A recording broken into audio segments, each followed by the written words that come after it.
In the blink of an eye, we can speak to anyone, anywhere. A whisper travels across oceans. A face appears from thousands of miles away on a screen. We live in a world where voices traverse invisible threads. Threads woven into every corner of modern life. Think about it for a moment.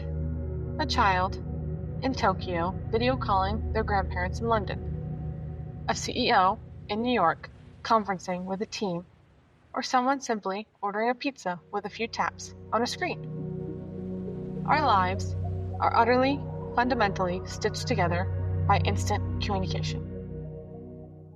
But if you rewind just a century and a half, this ease of connection evaporates.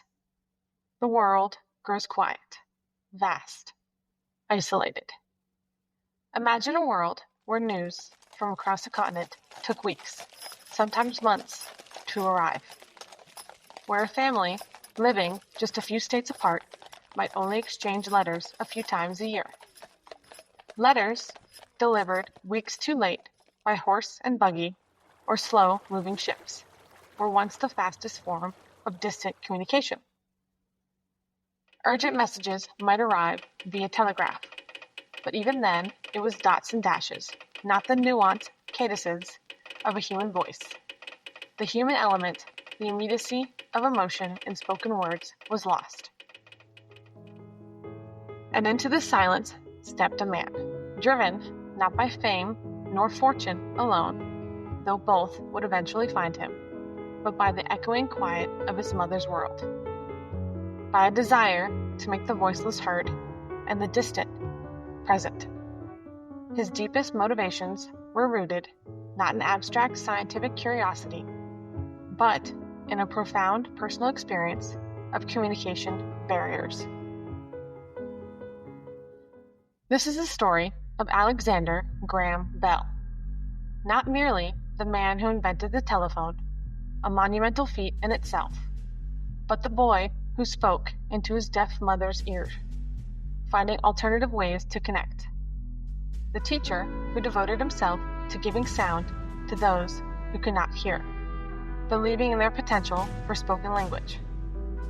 The scientist who refused to rest, constantly pushing the boundaries of what was possible in sound and communication. He stood at the crossroads of compassion and innovation, where human need meets human brilliance.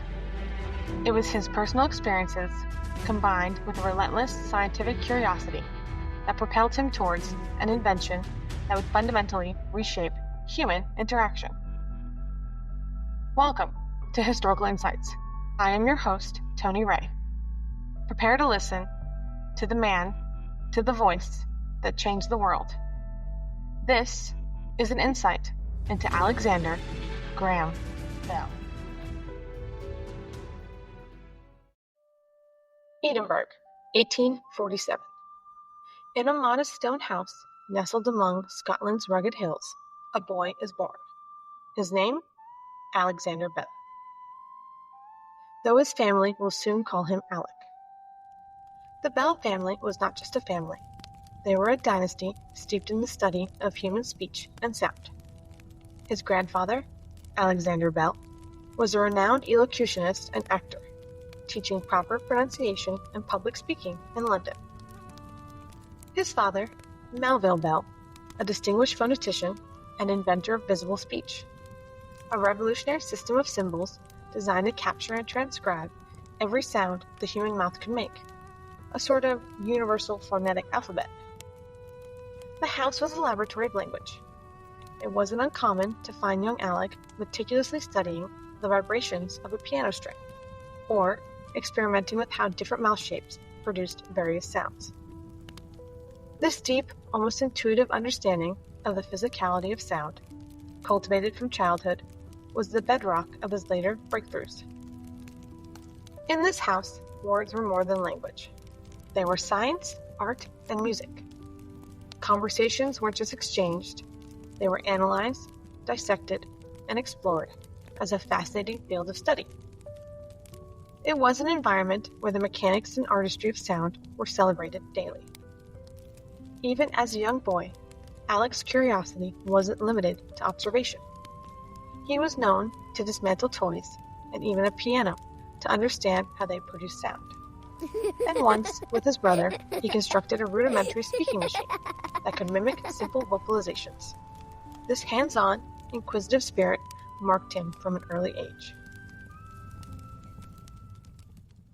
But, even in a house full of voices, silence was always near.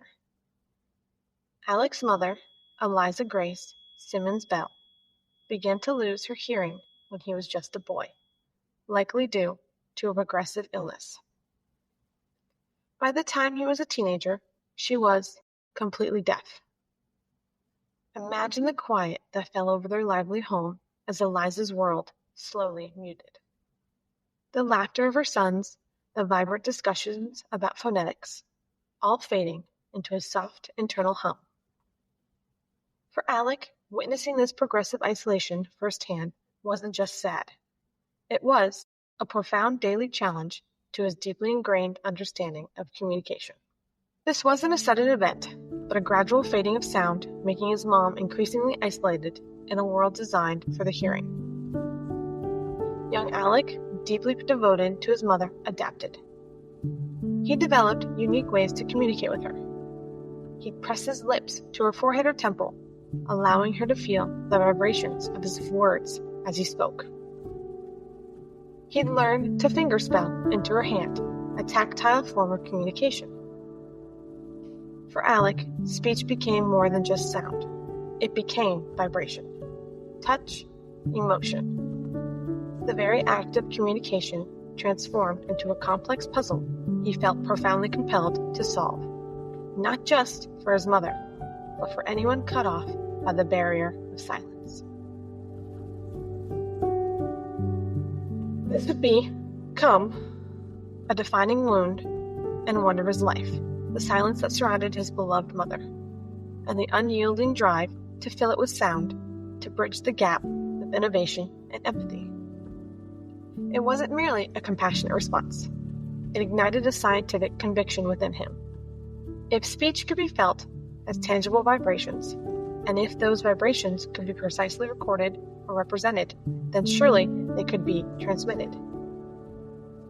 The seeds of the telephone, the very idea of making the distant present, were truly sown in the silent, intimate moments he shared with his mother. It was a personal quest that would eventually benefit millions. Tragedy struck the Bell family again. Both of Alec's younger brothers, Melville and Edward, succumbed to consumption, as tuberculosis was then known, a rampant and deadly disease of the era that claimed countless lives. These losses were devastating. In 1870, desperate to escape the painful memories and the damp Edinburgh climate, the Bells left Scotland for Canada, settling in Brantford, Ontario. But it was Boston that truly called to young Alec, an energetic city teeming with intellect and technological innovation, a hub for both education and invention. Boston in the 1870s was a crucible of new ideas, a center for publishing, a beacon of abolitionist thought, and, crucially, a hub for electrical science and engineering. For Bell, it was the perfect environment to channel his grief and restless intellect into something transformative.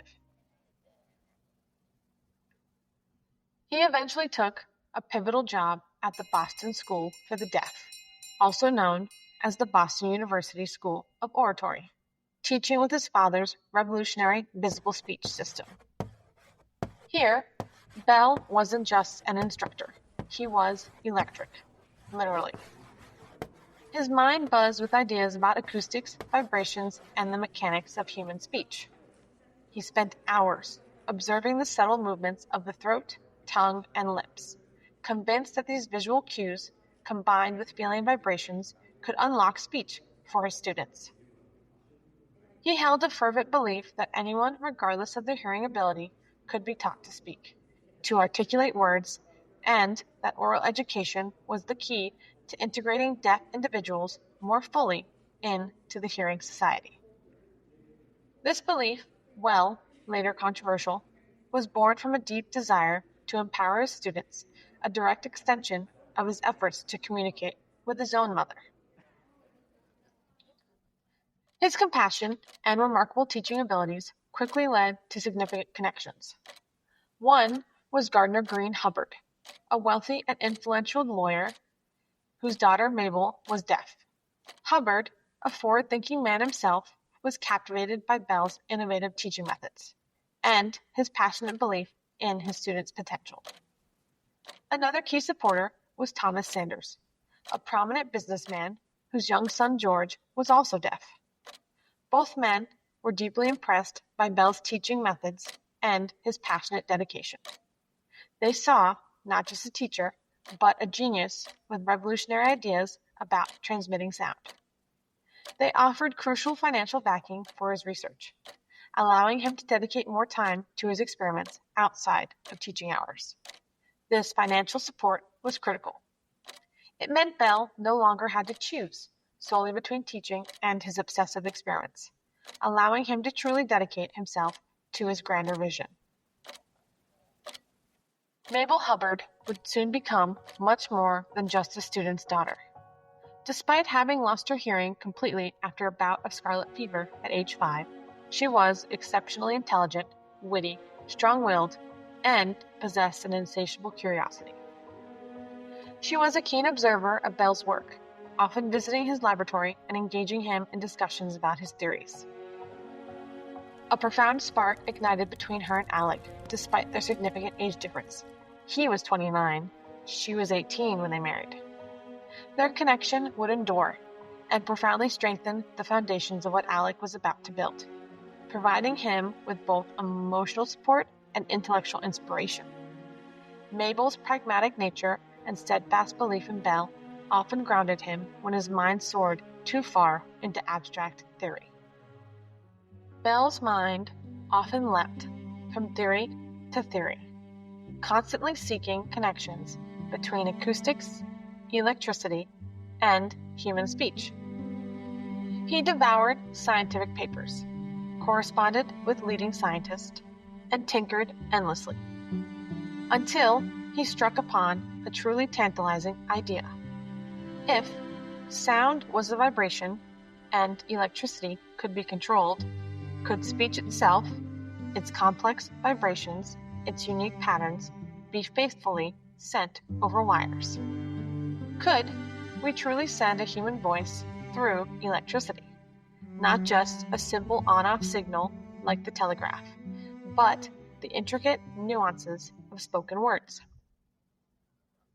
He began to sketch diagrams of vibrating membranes connected to electrical currents, believing that the subtle changes in air pressure created by speech could be mirrored by a fluctuating electrical current. He soon began his serious experiments with a device called the harmonic telegraph, or multiple telegraph, designed to transmit multiple Morse code messages simultaneously over a single wire by using different musical tones. It was an important step, demonstrating his command of electrical principles and the potential for sending more than one signal at a time. But his eyes were fixed on something infinitely greater, not just beeps and dashes, but the full, rich spectrum of human voices. He envisioned a world where spoken words could travel instantly across vast distances, a world where the isolation experienced by his mother might one day be overcome for everyone. In a cramped, often disorganized Boston workshop located at 109 Court Street, the air thick with the smell of solder and burning insulation, Bell's grand, abstract theories finally met the gritty, unyielding reality of physical experimentation. It was a chaotic space, cluttered with batteries, wires, tuning forks, and half-finished prototypes. For tools, he had what little money his patrons could buy, often crude, hand-me-down implements. But for crucial help, he found an unexpected ally and collaborator, Thomas A. Watson, a brilliant, self-taught electrician and machinist, just 21 years old. Watson was the perfect complement to Bell. Where Bell saw sound in abstract waveforms and theoretical possibilities, a world of invisible vibrations, Watson saw the tangible. He saw metal, wires, and tension. He understood how to translate Bell's complex ideas into tangible working models, how to bend and shape the raw materials, often by hand, to Bell's demanding vision. Watson was the hands to Bell's head, the pragmatist to the visionary. Without him, Bell's ideas might have remained just that, ideas. Their partnership was often volatile, fueled by intense pressure and starkly differing working styles. Bell was obsessive, driven by an almost manic focus on his research, sometimes neglecting practical ideals or even basic necessities. He would often arrive in the workshop with grand new concepts, expecting Watson to immediately conjure them into existence. Watson, in contrast, was practical, grounded, and incredibly adept with his hands, capable of ingenious solutions with limited resources. He was often frustrated by Bell's abstract wanderings, his habit of sketching wildly on blackboards only to abandon the idea for another. But he was also deeply impressed by Bell's undeniable genius.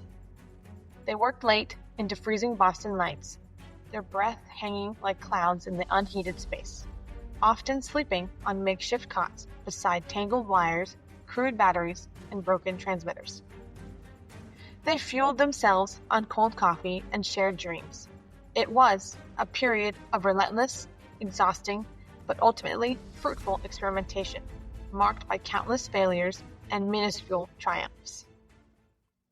Their primary focus in these months was the harmonic telegraph, a device meant to send multiple messages over a single wire using different musical pitches. It was a complex and finicky apparatus. Then, on a pivotal June day in 1875, a day that would forever alter the course of human communication, amidst another frustrating, seemingly failed test of their harmonic telegraph, a small, fortuitous accident changed everything. A crucial reed, one of the vibrating metal strips, part of their transmitting apparatus, stuck to its electromagnet. Watson, in an adjacent room, tried to free it. He plucked it, vigorously, repeatedly, trying to dislodge it and restore the connection. Bell, across the room, was listening intently through the wire. He heard something through the wire, not just a faint tone or a buzzing of electrical current, but something distinct, something almost uncanny. The exact, resonant sound of the reed itself being plucked, clear as if you were in the same room.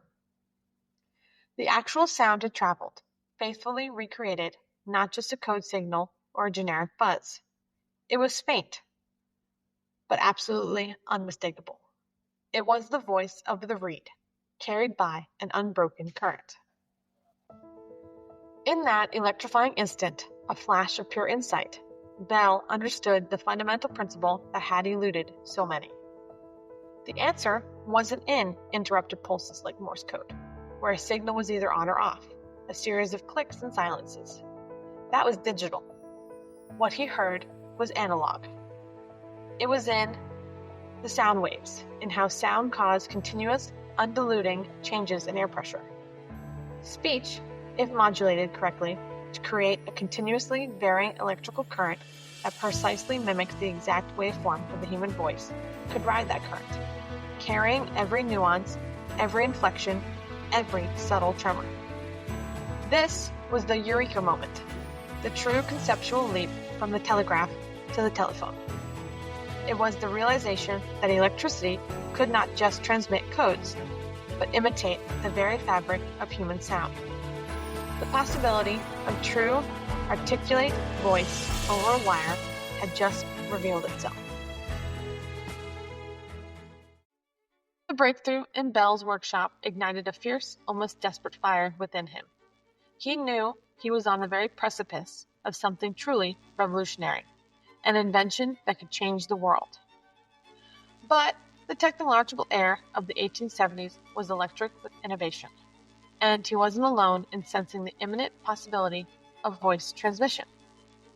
The invention of the century, the very concept of transmitting the human voice electrically, was hovering on the edge of being claimed by multiple brilliant minds, all working feverishly in their own laboratories. Leading the charge were figures like Elisha Gray, a highly skilled electrical engineer from Ohio who had independently developed a liquid transmitter very similar in concept to what Bell would eventually employ. Gray was a formidable inventor, known for his work in telegraphy and his own harmonic telegraph. Then there was Antonio Meucci, an Italian immigrant who had been experimenting with voice communication for years, even demonstrating a rudimentary telephone as early as the 1850s, but whose lack of financial resources and English proficiency had prevented him from securing a lasting patent. These men, among others, were closing in, working on very similar concepts and apparatuses, driven by the same fundamental understanding of sound and electricity. It was a scientific arms race, with the potential for unimaginable wealth and enduring fame as the prize. Bell's financial backers, Gardner Hubbard and Thomas Sanders, recognizing the immense urgency and the brutally competitive landscape, pushed for immediate action. They rushed the comprehensive patent application to the U.S. Patent Office in Washington, D.C. It was literally a race against the clock, a sprint to establish legal claim to this groundbreaking invention. The application meticulously detailing his method and apparatus for transmitting vocal or other sounds telegraphically, a deceptively simple title for such a profound invention, arrived on Valentine's Day, February 14th, 1876. But here's where history takes a dramatic, almost cinematic turn. Crucially, on that very same day, just hours later, Gray's lawyers filed a caveat, a preliminary notice of an invention. This caveat described his design for a telephone that was strikingly similar to Bell's, specifically mentioning a liquid transmitter, a crucial component. The margins were incredibly thin, measured not in days or weeks, but in the rapid ticking of a clock. The difference between becoming a footnote and being etched into history often comes down to such fleeting moments. Timing, in this instance, was absolutely everything. The U.S. Patent Office had a specific, if sometimes chaotic, system for receiving documents. Bell's attorney, Marcellus Bailey, personally hand-delivered Bell's application and insisted it be immediately recorded and delivered to the examiner, Zenas Fisk Wilbur. Gray's caveat, though filed on the same day, reportedly arrived later, possibly via a slower, more standard procedure. When the day's filings were processed, Bell's full patent application was officially recorded as the 5th received, while Gray's caveat came in as the 39th. Whether by strategic legal maneuvering, an incredibly fortunate coincidence, or perhaps the sheer determination of Bell's representatives, history had picked its victor in this breathless race. Bell's application was stamped received, earlier than Gray's caveat, granting him the crucial priority, a legal advantage that would prove almost insurmountable in the coming years. The subtle administrative difference of a few hours on a single day would define whose name became synonymous with the telephone. On March 7, 1876, U.S. Patent number 174465 was officially issued to Alexander Graham Bell, granting him legal dominion over the telephone. He now held the most valuable patent in American history. But despite holding this critical document, the invention wasn't yet a practical reality for the world. It existed on paper, of course, a theoretical possibility, a diagram, and a few experimental prototypes. The immediate legal battle was won, but the true demonstration, the moment the world would hear what this patent promised, had yet to occur. The world had yet to hear the words that would definitely improve its revolutionary capability, the concrete demonstration that would silence all doubters and usher in a new era of communication. March 10th, 1876.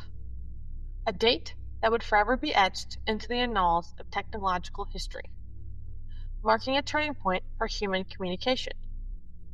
This was not just another experiment. This was the day of the crucial definitive test of Bell's speaking telephone. With the patent secured, the pressure was immense. Doubters still scoffed, rivals still lingered. Bell needed proof, undeniable, audible proof. The setup was simple yet revolutionary. Bell positioned himself in one room, likely a makeshift laboratory at his rented boarding house at 5 Exeter Place in Boston. Thomas Watson, his brilliant young assistant, waited in an adjacent room, separated by a significant distance, connected only by a slender wire strung between them. The device itself was primitive, a far cry from the sleek handsets of today. It was Bell's newest iteration, the liquid transmitter, a small shallow cup holding a diluted solution of sulfuric acid, into which a fine needle attached to a vibrating diaphragm barely dipped. As sound waves hit the diaphragm, the needle moved, changing how much of it touched the acidic solution, thereby varying the electrical resistance and critically the flow of current. It was a risky, unstable apparatus, notoriously difficult to calibrate, but it embodied the exact principle Bell had discovered: continuous modulation of an electrical current by the voice itself. Bell leaned in to the transmitter, his mouth close to the diaphragm, his breath held. He spoke words that, in their full, recognizable form, had never before traveled through a wire as a human voice, only as electrical signals. This wasn't merely another experiment. This was the moment of truth. He was demonstrating, proving his audacious invention to himself, and crucially to Watson, the sole witness to this historic nail-biting moment. The fate of his patent, his reputation, and indeed the future of global communication hung on these next few seconds. Mr. Watson, come here. I want to see you.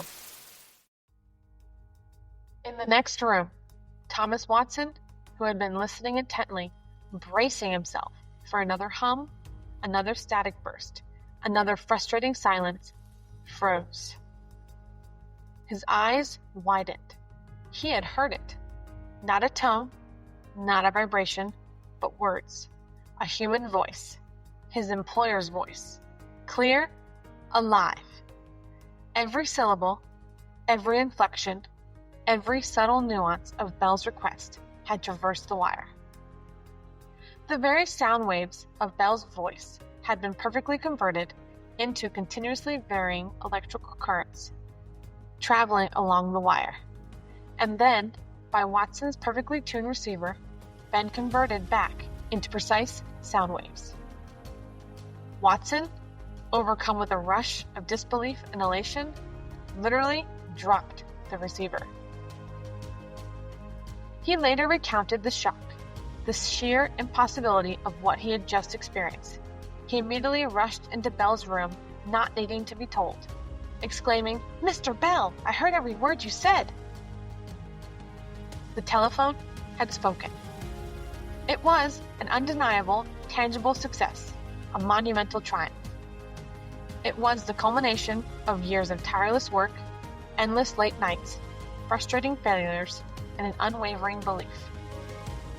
It was a testament to Bell's visionary insight and Watson's practical genius, a moment where abstract theory manifested into concrete reality, forever changing the way humanity would connect.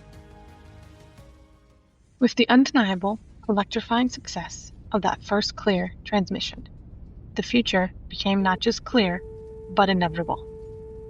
The world now knew the telephone worked. Just a little over a year later, on July 9th, 1877, Bell Telephone Company was formally established, spearheaded by Bell's father-in-law, Gardner Green Hubbard. What began as a bold, almost audacious venture, with limited capital and a handful of employees, rapidly grew into a communications titan, laying the groundwork for what would become the vast American Telephone and Telegraph Company, or AT&T. Early exchanges were set up in major cities like New York and Boston, initially connecting businesses and wealthy individuals. The demand was immediate, overwhelming, and seemingly insatiable. But with this rise, this unprecedented success, came an equally unprecedented storm of challenges, primarily in the form of relentless, aggressive lawsuits. The stakes were astronomical. Control of this revolutionary invention meant control of the very future of communication. Over 600 lawsuits would eventually be filed against Bell and his company, attacking the validity of his patent from every conceivable angle. Some alleged outright theft of ideas, claiming Bell had stolen or improperly obtained knowledge of others' designs. Others, most notably Gray and the Western Union Telegraph Company, claimed priority of invention, arguing that their own work predated or was independently equivalent to Bell's, making his patent invalid.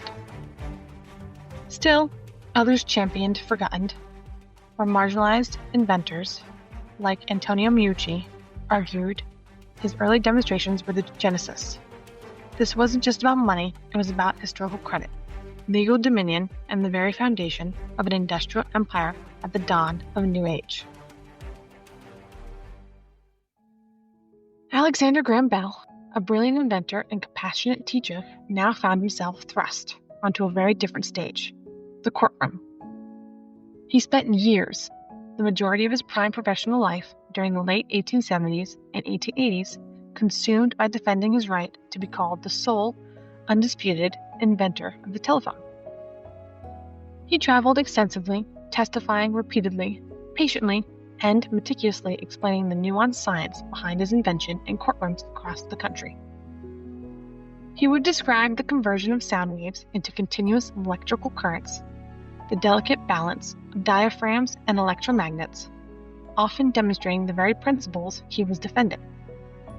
The pressure was immense. Each lawsuit threatened to dismantle his company, revoke his patent, and rewrite history. Yet, again and again, through exhaustive, complex, and often acrimonious legal battles, the U.S. courts, including the Supreme Court, consistently sided with him. They upheld the originality and validity of his patent, concluding that while others may have been close, Bell's claim, as filed, was the first and most complete to articulate the speaking telephone. These legal victories, though draining, were vital. They cemented its place in history and allowed the Bell Telephone Company to consolidate its power and continue its rapid expansion, even as the controversies and challenges raged on in the public consciousness. Meanwhile, amidst the overwhelming legal and business maelstrom that would have crushed a lesser man, Bell's personal life remarkably flourished, finding solace and strength. He married Mabel Hubbard in July 1877, just days after the formation of his company. Mabel, the intelligent and strong-willed woman who had been his former student and intellectual confidant, now became his life partner. She was not only his wife, but a crucial anchor, a grounding force in his often frenzied existence. Despite her deafness, she possessed an acute understanding of human nature and a pragmatic approach that often contrasted with Bell's more theoretical inclinations. She urged him toward rest, advocated for his well-being, and provided a stable, loving home.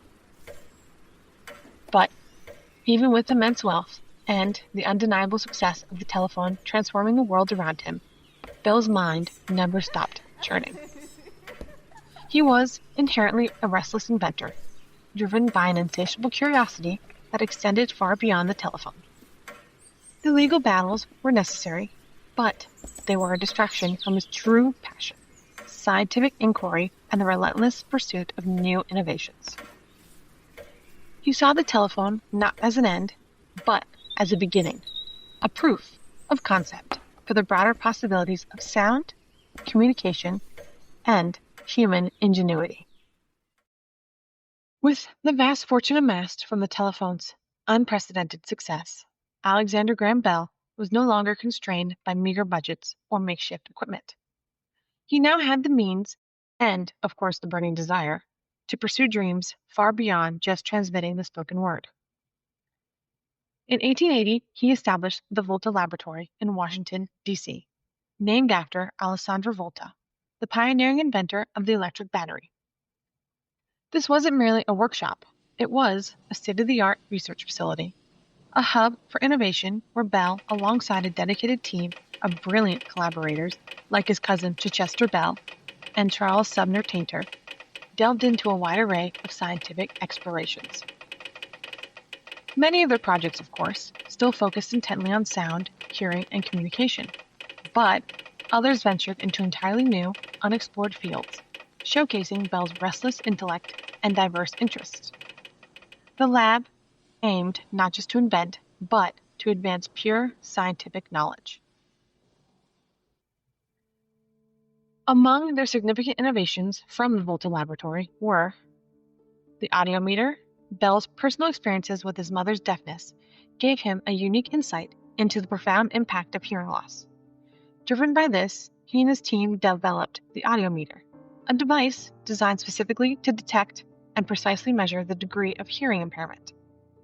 Before this, assessments were often subjective. Bell understood the crucial importance of objectively quantifying hearing deficits, laying the fundamental groundwork for better diagnosis, more targeted interventions, and the development of audiology as a scientific field. It was a direct application of his scientific acumen to a deeply personal concern. Next, there was the photophone, perhaps one of his most visionary yet tragically underappreciated inventions. Developed primarily with Charles Sumner Tainter, the photophone transmitted voice not over wires, but via modulated beams of light, essentially sending sound waves on a beam of sunshine. Imagine Bell speaking into a device that directed a light beam, which was then picked up by a receiver miles away and converted back into sound. In 1880, they successfully transmitted speech over a distance of 700 feet using this method. Well, not commercially viable at the time due to practical limitations. It required direct light of sight and was affected by weather. It was truly audacious concept. The photophone was a direct, astonishingly accurate precursor to modern fiber optics and laser communication, technologies that power our internet and global data transmission today. Bell himself considered it his greatest invention, even more significant than the telephone, a testament to its radical nature and his belief in its future potential. After, there was the metal detector, a lesser-known but historically impactful invention, born not from leisurely scientific pursuit, but from a national crisis. In 1881, President James A. Garfield was shot by an assassin. Doctors struggled desperately to locate the bullet lodged within his body. Bell, hearing of the predicament, hastily constructed a rudimentary metal detector, which he called the induction balance.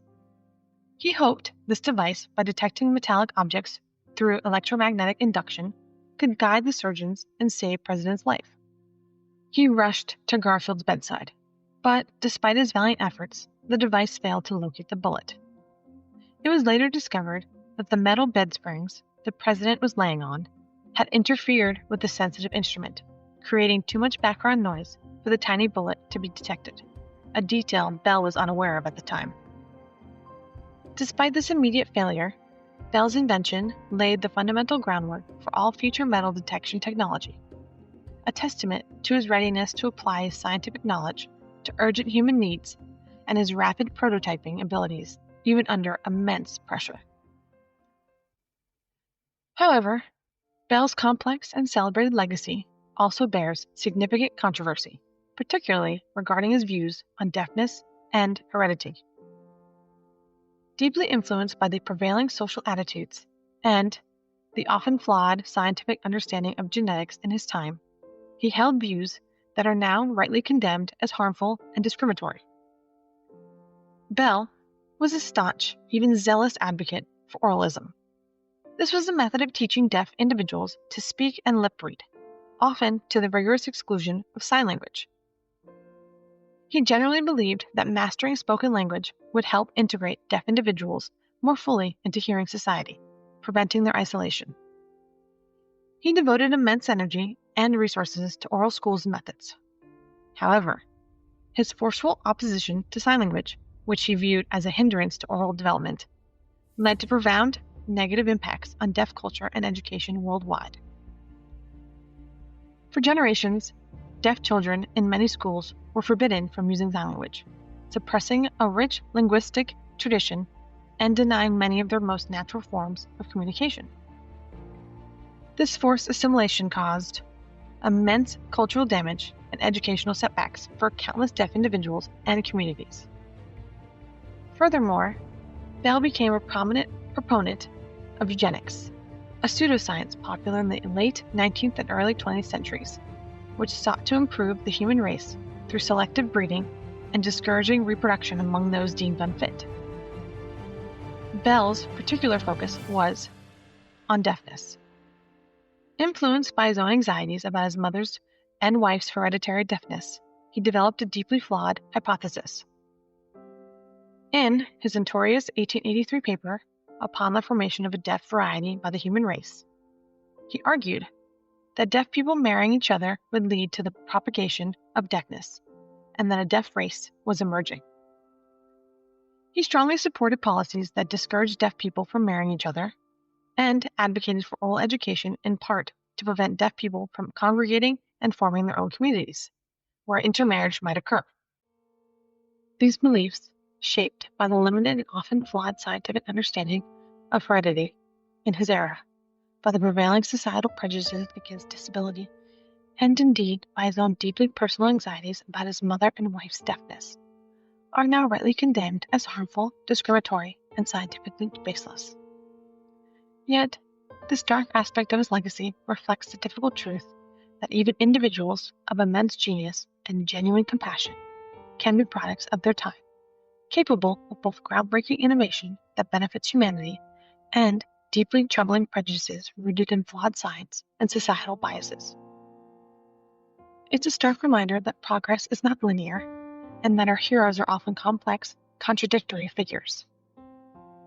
This aspect of Bell's legacy serves as a crucial reminder of the importance of critical evaluation, of understanding historical context without excusing historical wrongs, and the ongoing evolution of ethical understanding in science and society.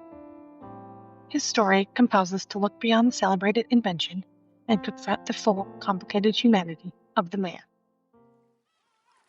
In his later years, after a lifetime of relentless invention and grueling legal battles, Alexander Graham Bell found profound solace and renewed creative energy in the quiet solitude of his magnificent estate, Benbraig, nestled on the shores of Nova Scotia.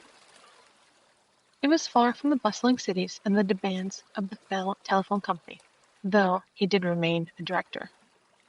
Here, in this idyllic retreat, he could truly indulge his boundless, restless curiosity without the immediate commercial pressures. He became deeply involved in a remarkably diverse array of pursuits.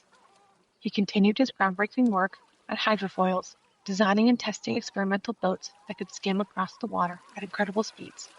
His H4 hydrofoil concept even set a world marine speed record in 1990. He was also a pioneer in early aviation, conducting extensive experiments with kites and wings, contributing foundational knowledge to aerodynamics, long before the Wright brothers' first flight. His scientific interests also extended to the more pastoral, meticulously breeding a new, more resilient type of sheep. Even in his leisure, his mind was constantly seeking new problems to solve, new frontiers to explore. Benbraig wasn't just a home, it was his final grand laboratory, a place where the spirit of invention truly blossomed without constraint, reflecting the breadth of his extraordinary intellect. He never truly stopped inventing, his mind constantly seeking new problems to solve, new frontiers to explore, driven by the same fundamental curiosity that had led to the telephone. On August 2, 1922, at the age of 75, Alexander Graham Bell, passed away peacefully at his beloved Nova Scotia home, his mind still vibrant. His death marked the end of an era, but the world would not let his passing go unnoticed. As he was laid to rest in an unprecedented and profoundly moving gesture of global respect and recognition, every single telephone across the vast networks of the United States and Canada fell silent for 1 minute. Imagine the sudden hush that descended across an entire continent. The abrupt end of business calls, personal conversations, and urgent messages. Millions of conversations were paused. Millions of instruments rendered temporarily inert. The vast, intricate, interconnected network he had brought into being, the very arteries of modern communication, honored its creator with a collective, resounding silence.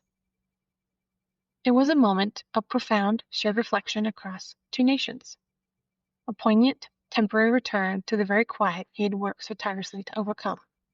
The world listened.